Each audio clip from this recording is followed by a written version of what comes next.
আর্জেন্টিনার ভক্ত আছেন, আমার কথাগুলো একটু মনোযোগ দিয়ে শোনেন।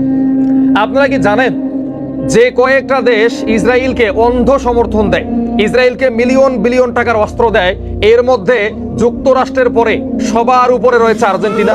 জানেন? ফিলিস্তিনের গাজায় প্রায় 4 লক্ষ মানুষ হত্যা করা হয়েছে। এই যে অস্ত্রগুলো ব্যবহার করা হয়েছে, এই অস্ত্রের অধিকাংশই দিয়েছে আর্জেন্টিনা। এই আর্জেন্টিনার পতাকাকে উড়িয়ে আপনারা গাজাবাসীর সঙ্গে বিশ্বাসঘাতকতা করছেন, ফিলিস্তিনের মানুষের সঙ্গে মস্করা করছেন। যারা ব্রাজিলের পতাকা উড়াচ্ছেন আকাশের মধ্যে, শুনে রাখেন, ব্রাজিল সেই দেশ যে দেশে প্রকাশ্যে আল্লাহকে গালি দেওয়া হয়, আল্লাহর নাম মাটিতে লেখা রাখা হয়, আল্লাহর নাম রাস্তার মধ্যে খোদাই করে লেখা রাখা হয়, এর মধ্যে জুতা স্যান্ডেল পরিধান করে মানুষ হাঁটে, মসজিদে নামাজ পড়তে দেওয়া হয় না। এই সমস্ত দেশের পতাকা বাংলাদেশে উড়িয়ে বাংলাদেশের পবিত্র মাটিকে অপবিত্র করবেন না, গাজার মানুষের রক্তের সঙ্গে বেইমানি করবেন না, ওই যে সৌদি আরব, কাতার, কুয়েত, বাহরাইনের মতো মোনাফেক হবেন না। বাংলাদেশের প্রত্যেকটা যুবকের কাছে আমি আহ্বান করব, ব্রাজিল আর্জেন্টিনার পতাকা বাংলাদেশের মাটিতে উঠবে না। যদি কোনো পতাকা উঠে, সেটা কালো পতাকা উঠবে।